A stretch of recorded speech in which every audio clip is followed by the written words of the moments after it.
What's going on, guys? Lindsay here, back with Side Hustle 247, and today I want to talk to you guys about like kind of my first day of just being like on demand and running open tickets. But before we get started, make sure and hit that subscribe button, make sure and hit the thumbs up button if you like this video, and also hit the notification bell because I'm going to be dropping lots and lots of content as I go along here.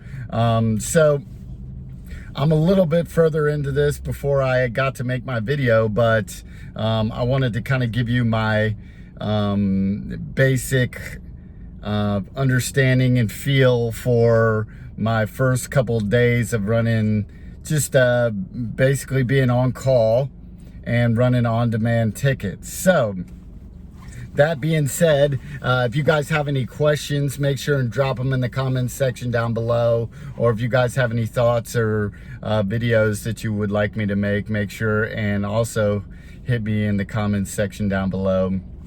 So it's my first day, and it's actually not my first day today, but so I'm kind of giving you a recap.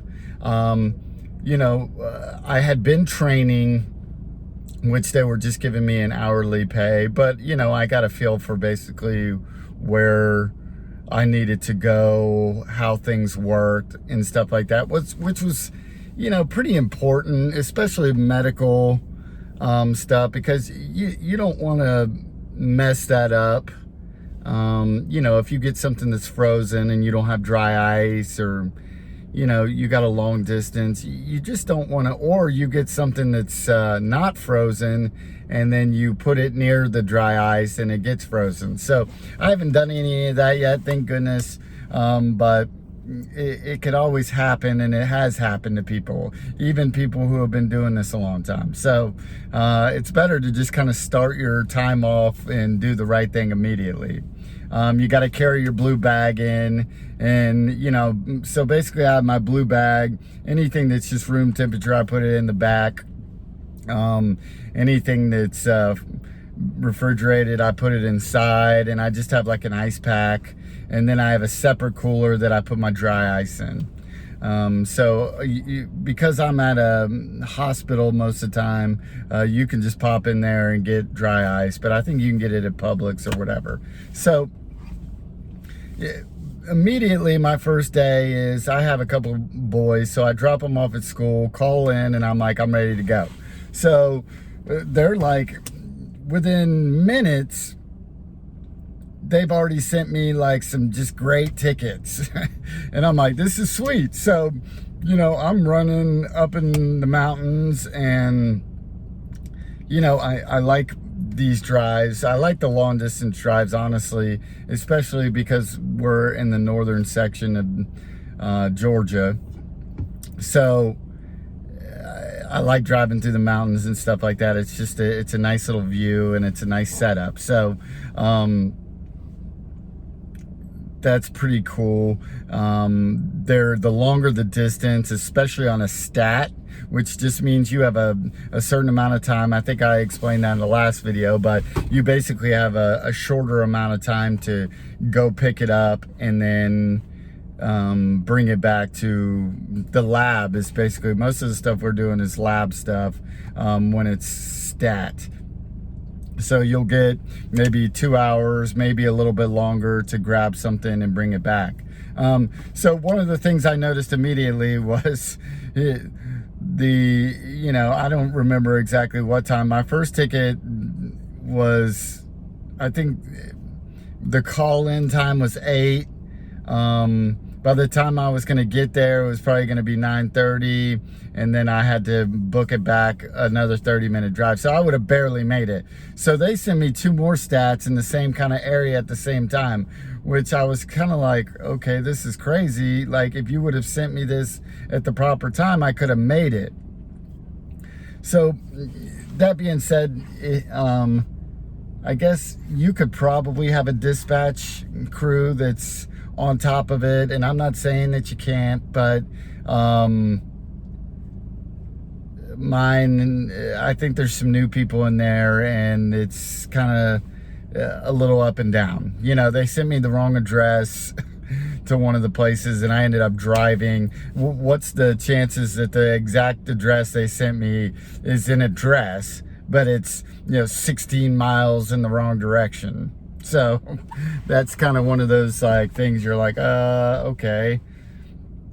So that happened to me also, but the time frame wasn't exactly on point. So I don't know what the deal is, but I did real well. I got all that stuff. It took me a couple hours to go through the mountains, pick it up, get it done, and it was an easy ticket.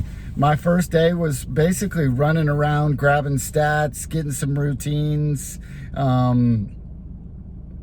It was a good day. We'll take a look at some of my numbers as they come in. I can break it down to you, kind of good days and bad days. I'm going to be in front of my computer when I do that. I'll possibly do that on the next video. I would love to know what you guys are interested in. But overall, for me, I would rather drive a distance to pick things up than just stay in the area of the hospital where you're just like running little quick ones here or there. It just, that doesn't excite me as much. Although, there's a lot of that gets done kind of like on downtimes. I feel like I do that a lot. So my first day, I was like, heck yeah, man, this is great. I was booming, running around everywhere. I was like, this is what I want to be doing, like moving. And at least you're making money. You're making money. Again, I have to break it down a little bit more. It's not like I made some astronomical amount. Again, routes are always going to be the best. Now, if you did like 10, 15 stats in a day and they were all over the place, some long distance, some quick distance, you could make some money. There's absolutely no doubt about it. But if you're just running around doing routines all day, heck, 10, 15 would be a lot of stats. That's just, at this juncture, I don't see that ever happening. There may have been a time when COVID was hot and heavy that they were running like wild people around here, but that's not really the case I see. So the positive was my first day was great. My second day was pretty solid too. The first couple days were good, and like since then I've had a few days. Like I said, I didn't record this right after my first day, but it kind of gave me a sense of basically like what I'm doing now, which is nothing. So I come to my location. If I lived here, it wouldn't be as bad because I wouldn't have to be driving to get here, to sit here, and I might be at least in my home. And even then, I could like kind of almost leave myself on demand for all day, and then I could make more money. But when I go home, there's no on demand. I'm not going to be getting calls. I got things to do with my kids. So it's just not feasible, especially working up here where I'm at. And so when I drive up here and I have to sit here, the problem is there's not, there's long periods of time where I could not be doing anything. Now, I got a cool little supervisor, and he gets on to me. He's like, if you're just sitting there, you better hit me up or go back and check the back to pick up boxes or do something else, which granted, that's not really what I want to be doing, is picking up boxes. But if you want to make $5, $10, $15 while you're not doing anything, then that's what I've done. You go grab if there's some packages back there, or my guy in particular tries to create some stuff for me, so that's pretty cool of him. He wants to keep his people happy. That's something that's important. I doubt that's the way it is everywhere. It's just that's not even a feasible situation for most places. But if you can land in a position like this to where you're kind of waiting to maybe get a route eventually, then you do as much as you can. And if you got a guy like this who's willing to create some work for you, he creates some tickets for me sometimes that are, that help me out. So, which is really cool. Plus, what the goal is for me to train on all the routes in case something comes up that I can end up doing, which is actually cool, because if I know all the routes and then something good comes up or people are out, I can make that money. So while you don't make as much money when you're training, which kind of stinks, it will be nice to know the routes and be able to back up people when they're not in. I mean, if they take vacation, we're going into the summer, people might take a week vacation. So if I can get a good route, that'll be awesome. So, the positive is I'm in a good situation overall. The negative is, you still have to deal with like dispatch and issues that go along with that. And if there's not a lot of work, then, you're just kind of sitting here. For me, I do get some work created for me, but there's still times where I'm just kind of like, this is not really what I want to be doing, is sitting here. I want to be working. I want to be making money. So there's negatives, there's positives. I would say one of the bigger negatives is kind of, in this business, I've noticed this, and somebody who has more experience could give me a better feel for this. Like, I wouldn't necessarily want to be owning a business like that. Yes, it's lucrative, but here's the problem. You got a supervisor, you got dispatch. There's a certain group of people that they're running their routes. That's all they want to do, run their routes and be done, which I get it. Run your route and be done. So, but we're pretty much on call as a company 24/7, and the hospitals don't shut down. So if they need something, whether it's in some East Bumble town needing to go there and then come back to the main spot, I mean, it doesn't matter whether it's 2 a.m, 3 a.m, people have to be on call at all times.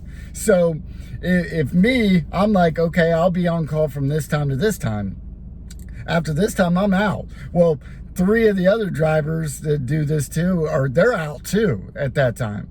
So now you got these like times when nobody's around to do anything, and they have to fulfill these orders. I mean, there's no choice. It's like you have to get it done. Somebody has to do it. So I wouldn't want to ever be in that position. That's the one negative thing about this business, especially if you owned a business and you were trying to manage drivers and couriers and stuff. Now, another negative that I find is, and I don't know if this is true, somebody else could probably give me a better feel for this, and I'm sure it varies in different areas, but there's 2 on-demand drivers that are here that have been here 2 years, a year. I mean, I don't know how long, a lot longer than me. Let's put it that way. And so who's getting the majority of these orders? Are they sending them to me? I don't know. There's periods of time where there's big lulls for me that when I was training, I didn't really see those lulls. Maybe 30 minutes here, 30 minutes, 45 minutes here. Very rarely. It was pretty busy. So I wonder, like, when I'm sitting for 2 or 3 hours, or the potential for me to be sitting 2 or 3 hours because I'm not getting any tickets, is if somebody else is getting those tickets. I call in all the time like, hey man, I ain't gotten a ticket in an hour. Hey man, what's going on? They're just like, well, they just make excuses. And then they brought a person on after me. So now there's 4 of us. And I'm looking at it like, if there's not enough business for 2 people, how are they going to keep 4 people busy? But what they're doing is they're just having backups. It's backups. Backups for backups for backups. If one guy's down, or if one driver can't fulfill his duty, then they got backups. So they're just CYA, cover your own, what. And I get it. So that's a negative, and you know, you wish you knew more about it. You wish I knew how to deal with it at times. I'm sure I'll figure it out I'm not going anywhere. I'm going to stick this out until things work out. You know, I'm going to keep my eyes open and really feel, my goal is to make money, you know, so that's what I'm going to do. Even if I have to like move up to like larger cargo van type stuff, that's really what I wanted to do. So that being said, man, I hope you guys enjoyed this. Make sure, please, if you have any questions or any insight onto some of this, drop it down below. Hit me up. Hit that thumbs up if you guys found this valuable. Make sure and subscribe to the channel. I swear I'm going to keep dropping content, and I appreciate you guys for coming on, and I will see you on the next video. Peace.